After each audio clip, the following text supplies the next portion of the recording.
የኦርቶዶክስ ልጆች የቤተክርስቲያን ልጆች ትላንት ወዳ ዝም ብለን ወገኖቻችን አልቀዋል። ዛሬ ግን ዝም አንልም። ዛሬ ዝም አንል ማለት ነገ ደግሞ እኛ ተራ ነው።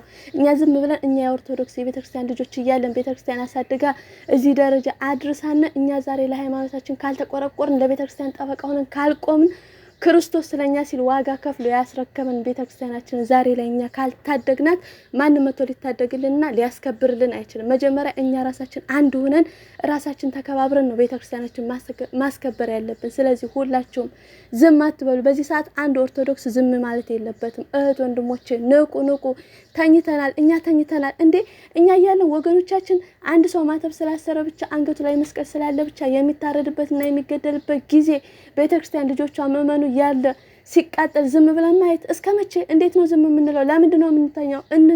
እንንቃ እህቶች። የማይረባ የማይጠቅም ነገር ሚዲያ ላይ ማሳለፍ ለኛ አይጠቅመንም።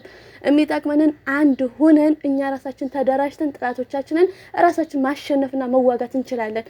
ዝም ያልነው እንከባበራለን ብለን ነው እንጂ እኮ ሰው ለሃይማኖት ሲጀመር የሞተ ሰው ማለት ነው ሞተ አይባልም። ለሃይማኖቱ የሚሞት ሰው ሰማዕት ነው። መቼም ቢሆን ሞቶ አይሞትም። ለሃይማኖቱ የቆመ ጠበቃ የሆነ ለሃይማኖቱ የሚቆረቆር የሚያንገበግበው ቤተክርስቲያን የኦርቶዶክስ ልጅ ስትነካ የሚቃጠል ሰው ምንም ቢሞት አይቆጨውም።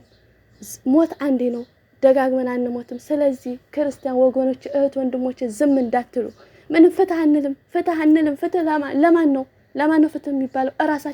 ራሳችንን ከዚህ በኋላ እናስከብራለን። ቤተክርስቲያናችንን ከዚህ በኋላ እናስከብራለን። ቢያውቁት ኑሮ ኢትዮጵያ ያለችው በኦርቶዶክስ በገዳማውያን አባቶች በእነሱ ጸሎት ዓለም ንቀው የእግዚአብሔርን የክርስቶስን ፍቅር ተጠምተውና ፈልገው በበረሃ በመነኑ አባቶች ላይ ነው ቤተክርስቲያናችን የኢትዮጵያ ሀገራችን ቆማ ያለችው። ኢትዮጵያ ያለችው በአባቶቻችን ጸሎት ነው። በእኛና በህዝቡ ኃጢአት ቢሆንማ እስካሁን ድረስ አልቀን ነበረ። ቢገባቸው ኑሮ ኢትዮጵያ በዓለም ላይ ጎንደር፣ ላሊበላ፣ ጣና ዘገሊላ፣ አክሱም እየመጡ ቱሪስቶች እየፈለቁ የሚጎበኟት የኛ ሀገራችን በገዳም ውስጥ ነው ያለችው። ሀገራችን ተከብራ ያለችው የቱሪስት ፍሰቷ ከቀን ወደ ቀን እየጨመረ ያለው በእኛ በኦርቶዶክስ ቤተክርስቲያን ውስጥ ነው። ቱሪስታችን፣ ቅርሳችን፣ ሁሉ ነገራችን ያለው ማለት ነው። ስለዚህ እኛ ዝም አንልም። ሀገራችንን እኛ እያለን መቼም ቢሆን ሃይማኖታችንን ቤተክርስቲያናችንን አሳልፈን አንሰጥም። እኛ ልጆች እያለን አንገታችንን ለሃይማኖታችን ለእምነታችን አሳልፈን እንሰጣለን።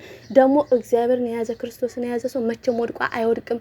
የኛ እኮ ጉልበታችን ዓለም የዓለም ፈጣሪ ሰማይን የዘረጋ ምድርን ያጸና የኃያላን ጌታ ልዑል እግዚአብሔር ቸሩ መድኃኒዓለም አባታችን ከኛ ጋር ነው። መቼም ቢሆን አንፈራም። ክርስቶስን ይዘን መቼም ቢሆን ጻድቃን ሰማዕታትን ይዘን አንፈራም። መቼም ቢሆን እናታችን አማላጃችን ቅድስት ድንግል ማርያምን ይዘን አንፈራም። መቼም ቢሆን ስለኛ በክብሩ ስለከበሩ ጻድቃን ሰማዕታትን ይዘን መቼም ቢሆን እኛ አንፈራም።